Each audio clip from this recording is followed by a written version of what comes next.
राजपुर नाम के छोटे से गांव में अर्जुन नाम का लड़का रहता था। अर्जुन का घर साधारण था, मिट्टी की दीवारें, टिन की छत और चारपाई पर बिछा पुराना गद्दा। उसके पिता खेत में मेहनत करते और माँ घर का काम संभालती। अर्जुन बचपन से ही किताबों का शौकीन था। गांव की छोटी सी लाइब्रेरी में रखी हर किताब उसने पढ़ डाली थी। इतिहास, विज्ञान, कहानियां, यहाँ तक कि खगोल शास्त्र तक। उसका सपना था एक दिन वो बड़ा वैज्ञानिक बनेगा और कुछ ऐसा खोजेगा जिससे दुनिया बदल जाए। लेकिन गांव में पढ़ाई के मौके कम थे। स्कूल में एक ही कंप्यूटर था जो अक्सर खराब रहता। कई बार उसके दोस्त मजाक उड़ाते। अरे अर्जुन, तेरे सपने शहर वालों के लिए हैं। गांव में कौन वैज्ञानिक बनता है? अर्जुन मुस्कुरा देता, लेकिन भीतर कहीं ये शब्द चुप जाते। एक दिन अर्जुन लाइब्रेरी में एक पुरानी अलमारी के पीछे छिपी एक अजीब सी किताब देखता है।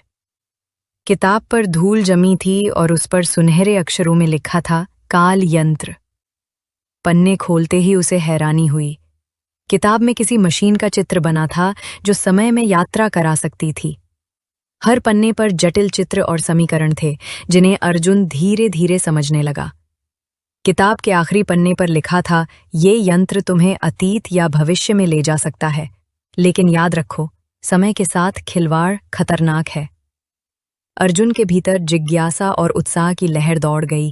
रात भर जागकर अर्जुन ने किताब के निर्देशों के अनुसार एक छोटा सा यंत्र तैयार कर लिया। उसने पुराने रेडियो, घड़ी के पुर्जे और बैटरी का इस्तेमाल किया।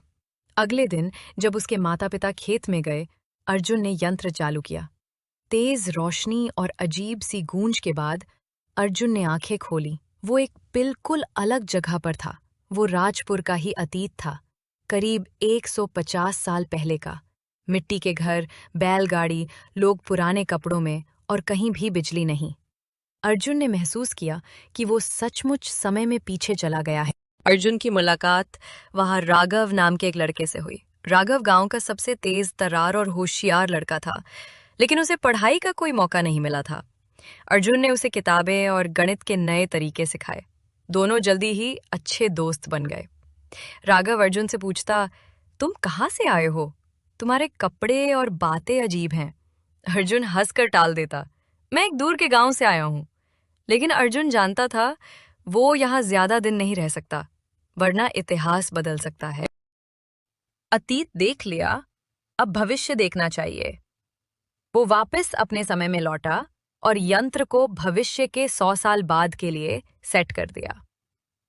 एक बार फिर रोशनी फैली और अर्जुन ने खुद को एक विशाल शहर में पाया, जहां आसमान में उड़ने वाली गाड़ियां थीं, रोबोट इंसानों के साथ काम कर रहे थे और हर चीज डिजिटल थी। लेकिन सबसे चौंकाने वाली बात ये थी, भविष्य में पूरी तरह खत्म हो चुके थे। सिर्फ बड़े बड़े शहर थे और लोग प्रकृति से कट चुके थे। हवा में धूल और प्रदूषण था, पेड़ पौधे बहुत कम रह गए थे। भविष्य में अर्जुन की मुलाकात अनाया नाम की लड़की से हुई, जो पर्यावरण वैज्ञानिक थी। अनाया ने कहा, हमारे पूर्वजों ने गांव, खेती और प्रकृति को बचाने के लिए कुछ नहीं किया, इसलिए आज हमारी दुनिया इस हालत में है। अगर अतीत में जाकर कोई इन्हें चेतावनी दे पाता तो शायद हालात अलग होते। अर्जुन को अचानक समझ आया, शायद यही उसकी असली जिम्मेदारी है। अर्जुन अतीत में लौटा, गांव के बुजुर्गों को समझाने की कोशिश की कि आने वाले समय में खेती और प्रकृति को बचाना कितना जरूरी है। शुरू में लोग हंसे, लेकिन जब अर्जुन ने भविष्य में खींची तस्वीरें दिखाईं तो सब सोच में पड़ गए। गांव में बड़े पैमाने पर पेड़ लगाने का काम शुरू हुआ, खेती में रसायनों का कम इस्तेमाल होने लगा और बच्चों को पढ़ाई के साथ साथ पर्यावरण की शिक्षा दी जाने लगी। गांव अब बदला हुआ था। साफ सड़कों, हरे भरे खेत और स्कूल में कंप्यूटर लैब थी। उसकी लाइब्रेरी में काल यंत्र वाली किताब गायब थी। शायद उसने अपना काम पूरा कर लिया था। अर्जुन ने समझा, सपने पूरे करने के लिए समय यात्रा की जरूरत नहीं, बल्कि मेहनत, ज्ञान और सही दिशा की जरूरत है। उसने विज्ञान की पढ़ाई जारी रखी और गांव के बच्चों को भी अपने साथ पढ़ाने लगा।